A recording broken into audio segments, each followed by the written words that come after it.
త్వయి సుప్తే జగన్నాథ జగత్సుప్తం భవేదిదం విబుద్ధే త్వయి బుద్ధ్యేత తత్సర్వం సచరాచరం.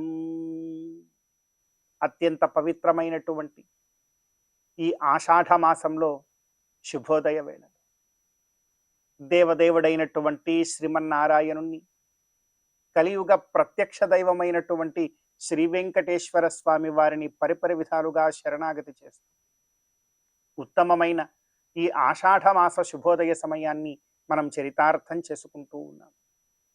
ఎంతో గొప్పదైనటువంటి ఈ ఆషాఢ మాసంలో ఈ రోజున ఆషాఢమాస శుక్లపక్ష ఏకాదశి తిథి.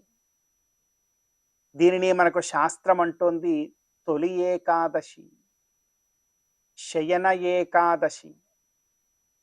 ఈ రోజున భగవంతుడు శ్రీమన్నారాయణుడు ఆ వైకుంఠంలో శయనమునకు ఉపక్రమిస్తాడు అని, ఈ రోజు నుంచి చాతుర్మాస్య వ్రత దీక్ష ఆరంభించాలి అని మనకు శాస్త్రం కూడా ఎంతో గొప్పగా తెలియజేస్తుంది.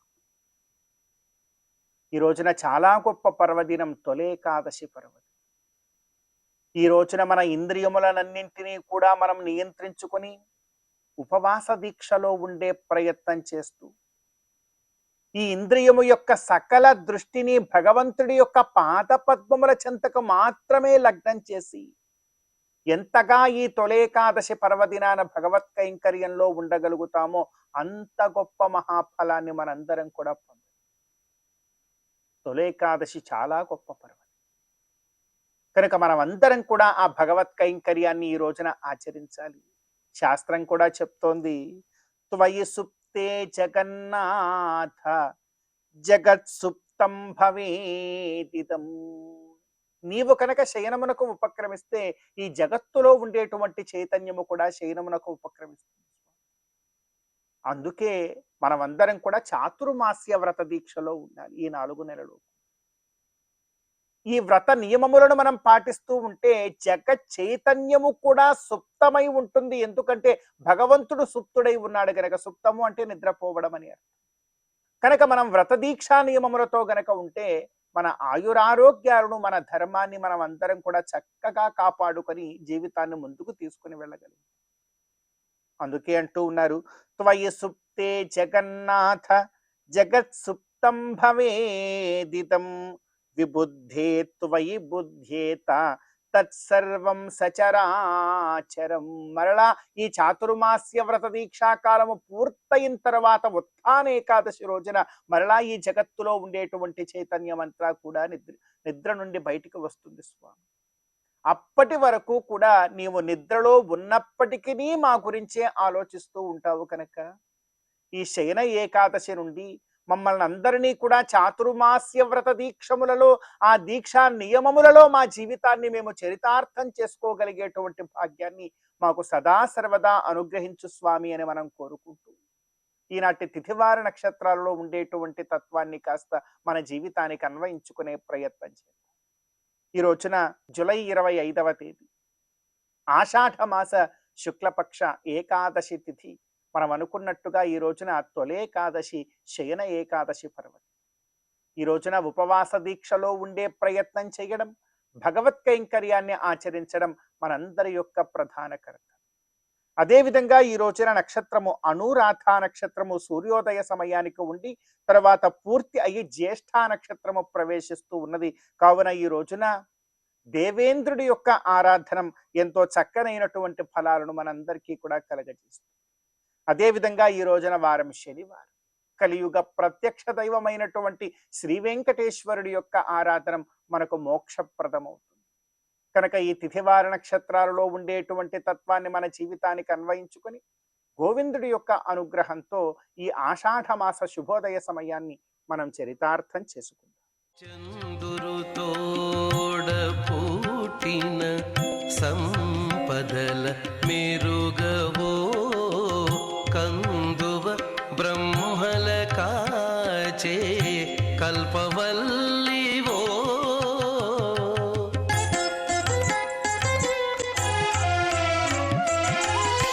అందిన గోవిందునికి అండనే తోడు నీడై ఉందానవు మా ఇంటనే ఉండవమ్మా అమ్మా జయలక్ష్మి వరలక్ష్మి సంగ్రామ వీరలక్ష్మి ప్రియురాలవై హరికి బెరసితివమ్మా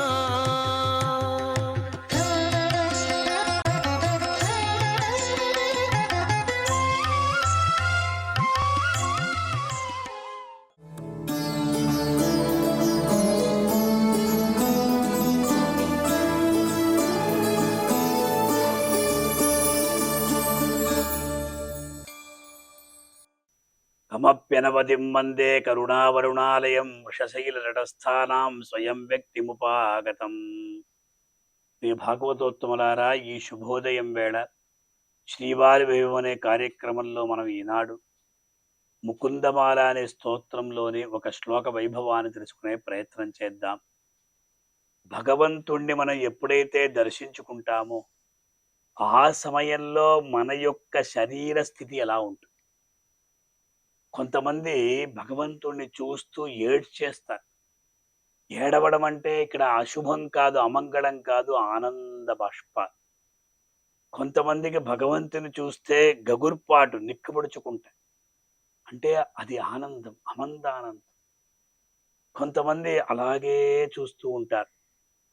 అలాగే కొంతమంది తమ యొక్క శిరస్సును చక్కగా, అంటే ఆ వినయంతో అలా ప్రదర్శిస్తూ ఉంటారు. భగవంతుణ్ణి దర్శించుకునేటువంటి వాళ్ళ యొక్క కంఠం ఎలా ఉంటుంది? గద్గద స్వరంతో మార్పు. అంత ఆనందం, అంత ఆనందం. ఎందుకంటే భగవంతుడే ఆనంద స్వరూపుడు. ఆనందో బ్రహ్మే దివ్యజానాత్ ఆనందాద్యేవ ఖల్ వివాని భూతాని జాయంతే అని చెప్పిన రీతిగా అతను ఆనంద స్వరూపుడు.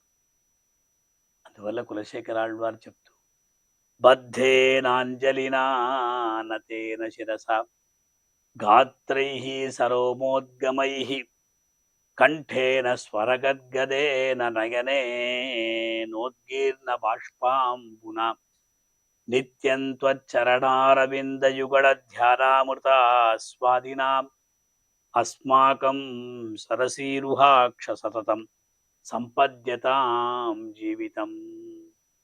మంచి మంచి శ్లోకాలు మనం కంఠస్థం పెట్టి ఆ భగవంతునికి మనం ప్రకృతిలో దొరికేటువంటి పుష్పాన్ని సమర్పించడం కన్నా కూడా ఈ శ్లోక పుష్పాన్ని సమర్పిస్తే భగవంతుడు చాలా సంతోషపడతాడు. బద్ధేనాంజలినా, ఎంత అద్భుతం చూడండి. భగవంతుణ్ణి సేవించే సందర్భంలో 2 చేతులు జోడించి సేవించాడు. కొంతమంది అనుకుంటారు లోపలికి వెళ్ళిన తర్వాత భగవంతుని సేవించే సందర్భంలో 2 చేతులు జోడిస్తామని. కాదట. పెద్దవాళ్ళు ఆ దేవాలయానికి ఎప్పుడైతే ప్రవేశిస్తారు, మొట్టమొదటి అక్కడి నుండి పరివార దేవతలంతా ఉంటూ ఉంటారు. మనం అనుకుంటూ ఉంటాం స్వామి మాత్రమే లోపల ఉన్నాడని. స్వామికి సంబంధించినటువంటి అనేకులు అక్కడే తిరుగుతూ. దేవాలయ ప్రవేశం అనేది మన యొక్క పవిత్రతకు అదే ప్రకారంగా అక్కడ దేవతలకు అందరూ నమస్కారం చేసే విధంగా ఉండాలి. వల్ల 2 చేతులు బద్ధేన అంజలినా, 2 చేతుల్ని కూడా ఇలా మనం చేసుకొని కట్టబడినటువంటి చేతులు అని అర్థం. అంజలి చేత స్వామిని ఎలా సంబోధిస్తారు? సరసీరుహాక్ష అంటున్నారు. అంటే కమలముల వంటి కన్నులు గలవాడు పరమాత్మ. అటువంటి స్వామిని సేవించే సందర్భంలో అంజలినా, అంజలి అంటే ఏమిటి? లోకల్లో మనకు అంజలి అంటే 2 చేతులు అనే జోడించడం అని అర్థం ఉంటుంది. అంజలయతీతి అంజలి అన్నారు. అమ్మ అంటే ఏమిటి? మనకు మొట్టమొదటి అక్షరం ఏమి? అకారం. ఈ అకార శబ్దవాచ్యుడు ఎవరు అంటే పరమాత్మ. అకార శబ్దవాచ్యుడైనటువంటి పరమాత్మ యొక్క హృదయాన్ని ద్రవీకరింపచేసేటువంటి ముద్ర ఏదైతే ఉందో దానికే అంజలి ముద్ర అని పేరండి. గుర్తుపెట్టుకోవాలి మనం. కారణం ఏమిటంటే ఎప్పుడు కూడా భగవత్ సేవలో ఉండాలని కోరుకుంటూ ఆ 2 చేతులు జోడించి చాలా మంది పెద్దవాళ్ళు ఇంటి నుండి అలాగే వస్తారు. దేవాలయానికి వెళ్ళినప్పుడు ఒకరి చేతులు ఒకరు పట్టుకోవడం ఇదంతా కూడదు. వేరే విషయాలు మాట్లాడడం ఇదంతా కూడదు. నేరుగా 2 చేతులు అలా జోడించి లోపల వరకు వెళ్తూనే ఉండాలి. సేవించిన తర్వాత మళ్ళీ వెనకాల చేతులు కట్టుకోవడం కూడదు. ఆలయ ప్రారంభం ప్రవేశం ఎప్పుడైతే చేస్తామో అప్పటి నుండి అక్కడి నుండి వచ్చేంత వరకు 2 చేతులు జోడించే ఉండాలి. కనుక బద్దేన అంజలినా అన్నారు. అంజలయతీతి అంజలి అని చెప్పినప్పుడు భగవంతుడికి అంజలి పరమాముద్ర అని చెప్పారు కదండి. అంజలి అనేది చాలా అద్భుతమైనటువంటి ముద్ర. క్షిప్రం దేవప్రసాదిని, వెంటనే భగవంతుని యొక్క అనుగ్రహాన్ని ఈ అంజలి ముద్ర ఇస్తుంది అని చెప్తున్నారు. ఏమిటి విశేషమన్నారు? కృష్ణ భగవానుడు గోపికల యొక్క వస్త్రాపహరణం చేశారు. చేసి అతను కుందశాఖ పైన ఎక్కి కూర్చున్నాడు. వీళ్ళందరూ కూడా స్నానం చేసి వచ్చారు. వాస్తవంగా ఏమిటి అంటే ఎటువంటి వస్త్రం లేకుండా స్నానం చేయకూడదు అని శాస్త్రం. అక్కడ అలా సంభవించింది. వాళ్ళకి గుణపాఠం నేర్పాలి. అందువల్ల కృష్ణుడు ఆ వస్త్రాలంతా అపహరించాడు. అపహరించి ఎక్కడ ఆ యమునా నదీ తీరంలో ఉన్నటువంటి అద్భుత కుంద శాఖ పోయి కూర్చున్నాడు. స్నానం చేసిన తర్వాత వస్త్రాలు బట్టలు కనిపించకపోతే వాళ్ళందరూ కూడా కృష్ణుడి పనే, అంటే వీళ్ళు తెల్లవారు 4 గంటలకు వచ్చేసారు. ఎవరు ఉండరు కదా అనే ఉద్దేశంతో అలా చేశారు. కానీ పరమాత్మ అన్ని చోట్ల ఉంటాడండి. మనం అనుకుంటాం పరమాత్మని మనల్ని చూడటం లేదు, మనం ఏమైనా తప్పులు చేయొచ్చని. అంతర్యామి పరమాత్మ అన్ని చోట్ల ఉంటాడు. అందువల్ల అంతర్బహిశ్చదత్ సర్వం వ్యాప్యనారాయణ స్థిత అని వేదం చెప్తుంది.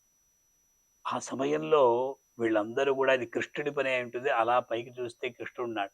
ఆయన ఎలా ఉన్నాడండి అంటే నవ్వుతూ ఉన్నాడు. ఎందుకంటే నవ్వు అంటే, ఆహా మీరు ఇప్పుడు నా దగ్గర వచ్చారు కదా, ఇంతవరకు నేను బతిమాలుతూ ఉన్నా, మిమ్మల్ని రమ్మంటే రాలేదు కదా, ఇప్పుడు మీరు ఎట్లా వచ్చి తీరాల్సిందే అనే ధీమాతో అతను కూర్చుని నవ్వుతూ ఉన్నాడు.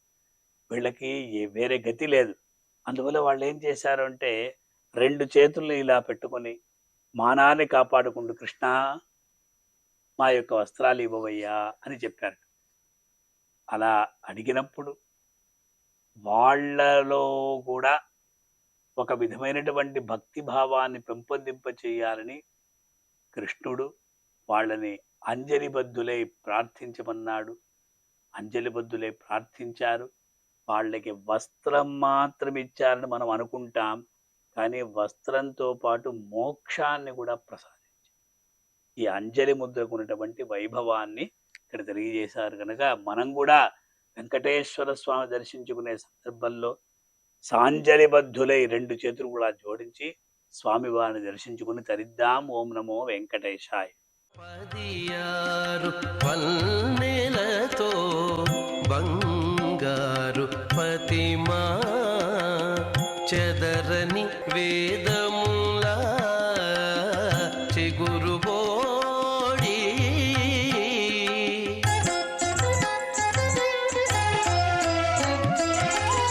ఎదుట శ్రీ వెంకటేశు నిల్లాలవై నీవు నిధుల నిలిచే తల్లి నీవారమౌమా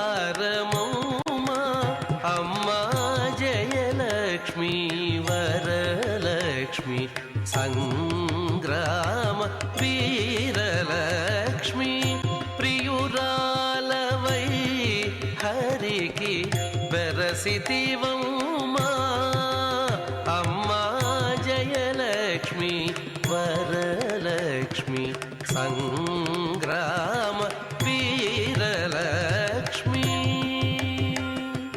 వరలక్ష్మి జయలక్ష్మి.